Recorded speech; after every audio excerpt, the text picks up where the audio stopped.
गुरु प्यारी साध संगत जी, राधा स्वामी जी।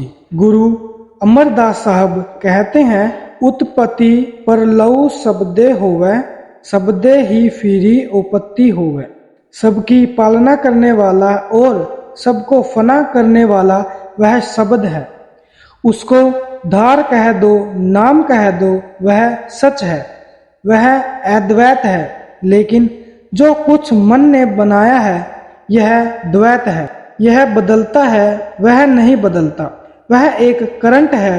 उसी का नाम गुरु नानक देव जी ने हुक्म रखा है, क्योंकि उसी के द्वारा कुल संपूर्ण रचना का इंतजाम हो रहा है। आप फरमाते हैं, हुक्मी होवनी आकार, हुक्मू न कहिए जाई, हुक्मी होवनी जिये हुक्मी, मिलै वडियाई। हुक्मी तमऊ नीचू हुक्मी, लिखी दुख सुख पाही, इकना हुक्मी बख्शिश इकी, हुक्मी सदा भवाई। हुक्मै अंदरी सबू को बाहरी, हुक्म न कोई, नानक हुक्मै जे बुझै तै, हुमै कह न कोई। उसके और भी कई नाम हैं, जैसे नाम, शब्द, अकथ, कथा, वाणी, नाद, गुरुवाणी, कीर्तन, अमृत। उसे कीर्तन इसलिए कहा है कि वह मीठे से मीठा राग है। अमृत इसलिए कहा गया है कि जो उससे जुड़ता है वह अमर हो जाता है। संतों की सारी वाणी में या तो नाम की महिमा आएगी या कीर्तन की महिमा आएगी, या संतों की महिमा आएगी जिन्होंने नाम या शब्द द्वारा अपने मन को वश में कर लिया है। अब पहली पातशाही गुरु नानक साहब इसी नाम या शब्द की महिमा करते हैं। ध्यानपूर्वक सुनो। आपे कर्ता पुरखु विधाता, जीनी आपे आपी उपाई पछाता। गुरु साहब अपना तजुर्बा बयान करते हुए कहते हैं कि जो सारी रचना का करता है वह एक है। आपे कर्ता पुरखु विधाता यानी सारी दुनिया के कारोबार को चलाने वाला, खंडों ब्रह्मांडों का बनाने वाला यानी सबको बनाने वाला वह एक है। गुरु साहब कहते हैं कि वह आप ही सारी सृष्टि की रचना करके सबके अंदर छिपकर बैठ गया है। फिर वह खुद ही अपनी खोज करने लग गया है। आप ही आकर समझाने लग गया और आप ही गुप्त हो गया है। लेकिन किसी किसी के अंदर प्रकट होकर वह अपनी प्राप्ति का मार्ग बताता है। आपे सतगुरु आपे सेवकू, आपे सृष्टि उपाई है। वह आप ही सतगुरु बन जाता है और आप ही बंदा बना हुआ है। ऐसा खेल रचा हुआ है। वह आप ही अपना ज्ञान देता है और आप ही नाम की डोर पकड़ाकर जीव को अपने साथ मिला लेता है। लेकिन और कोई इस भेद को नहीं समझ सकता। यह गुरु साहब का अनुभव है, हमारा तुम्हारा नहीं। गुरु साहब कह रहे हैं कि सारे संसार के लिए एक ही परमात्मा है। वह आप ही सबके अंदर बैठा है और आप ही जीवों को उपदेश देकर अपने साथ मिला लेता है। आपे नेड़े नाही दूरे, बुझी गुरमुखी से जन पूरे। वह मालिक सबके हृदय में बैठा है, यानी हर एक इंसान के मन या दिल के अंदर बैठा है। दिल से नजदीक और कौन सी वस्तु है? कोई नहीं। वह मालिक सबके अंतर में है।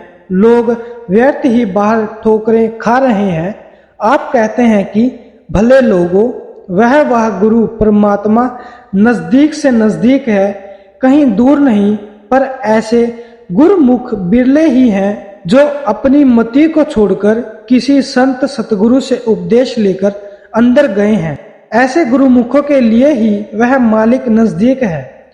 इसके विपरीत जो अंदर नहीं जाते उनके लिए वह दूर है। तिन की संगति अहिनिसी लाहा, गुरु संगति एह वड्याई है। अब कहते हैं, हे भले लोगों, अगर तुम भी सतगुरु का प्रेम चाहते हो तो उसके पास चलो। वह सब समझा देता है, पर शर्त यह है कि उसकी हिदायत पर अमल करने की हिम्मत हो। आप कहते हैं संगति तो सब करते हैं, किसी ने यारों दोस्तों की संगति कर रखी है, किसी ने बाल बच्चों की संगति कर रखी है, किसी ने किसी की संगति कर रखी है, तो किसी ने किसी और की। लेकिन हम उस सतगुरु के पास जाएं तभी हमारा फायदा हो सकता है। साधु संतों की यह बड़ाई है कि वे हमें मालिक से मिला सकते हैं। जुगी जुगी संत भले प्रभ तेरे, हरि गुण गावी रसन रसेरे। अब संतों की महिमा करते हुए कहते हैं कि हे मालिक, तू युग युग से अपने संतों के द्वारा प्रकट होता चला आ रहा है। यह नहीं कि किसी समय दुनिया संतों से खाली रहे, बल्कि वे हर जमाने में होते हैं और मालिक के मार्ग पर चलने का उपदेश देते हैं। हरि गुण क्या है? यह जो नाम की धुन हो रही है, शब्द हो रहा है, यही हरि गुण है। संतों का ध्यान दिन रात शब्द में लगा रहता है। उनकी जिह्वा नाम का रस लेती है। दुनिया की जुबान तो खट्टे मीठे स्वाद लेती है। संत तो अपने अंतर में नाम का अनुभव करते हैं, अंदर नाम की धुन सुनते हैं। उनका ख्याल अंदर है, दुनिया का ख्याल बाहर फैला हुआ है। संत तो अंदर नाम के रस में मगन है। उस्तति करही परही दुखु दालदू, जिन नाही चिंत पराई है। संत मालिक की स्तुति करते हैं, दिन रात मालिक के प्रेम में लीन रहते हैं। वे लोगों से कहते हैं कि नाम जपो और मालिक के घर पहुंच जाओ। वे मालिक के प्रेम में मगन हैं। उनको किसी का भय नहीं, वे निर्भय हैं। उनका तो एक ही उपदेश है कि तुम्हारे अंदर मालिक के घर का मार्ग है और तुम मालिक से मिलाप कर सकते हो। होई जागत रही नर सूते दिसही, संगति कुल तारे साचू परसीही। संतों की और महिमा करते हुए गुरु साहब कहते हैं कि उनका ध्यान दिन रात मालिक के चरणों में लगा रहता है। होई जागत रही न सूते, अंदरूनी तौर पर जागते रहते हैं। चाहे वे बाहर सो भी रहे हों, पर अंदर उनका ख्याल नहीं सोता। सोते समय दुनिया के लोगों का तो शरीर भी सो जाता है और ख्याल भी सो जाता है। उनको शरीर का होश नहीं रहता और न ही अपना होश रहता है। लेकिन कमाई वाले महात्मा खुद जागते हैं और अंतर में लिव लगाए रखते हैं। सो इतना फर्क है नाम के अभ्यासियों में और दुनियादारों में। हुजूर महाराज जी के समय के इस तरह के कई वृतांत हैं। एक बार का जिक्र है कि मेरे भाई साहब सरदार भगत सिंह जी बाहर दरवाजे पर बैठे हुए थे। हुजूर महाराज जी ने कहा कि मैं जरा लेट रहा हूं। शायद वे 20 मिनट या ज्यादा से ज्यादा आधा घंटा लेटे होंगे कि उठ बैठे। भाई साहब ने पूछा कि इतना कम समय आराम किया? महाराज जी ने कहा कि मैं सोया नहीं था, बल्कि अंदर भी सत्संग कर रहा था। सो उनको और क्या करना है। कहते हैं कि जिस घर में सुशील और सुघड़ गृहिणी होती है, वही घर शोभा पाता है। यह संतों की महिमा की जितनी भी वाणी है, सब उन हुजूर महाराज सावंत सिंह जी पर घटित है।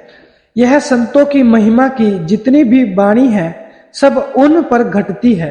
कलिमल मैलू नाहि ते निर्मल हुई, रही भक्ति लिव लाई है। उन पर दुनिया की कोई मैल नहीं है। वे मुर्गा बानी की तरह पानी में सारी उम्र गुजारते हैं, लेकिन जब उड़ते हैं तो सूखे के सूखे। कलिमल मैलू नाहि ते निर्मल। उनके अंदर जरा भर भी मैल नहीं होती।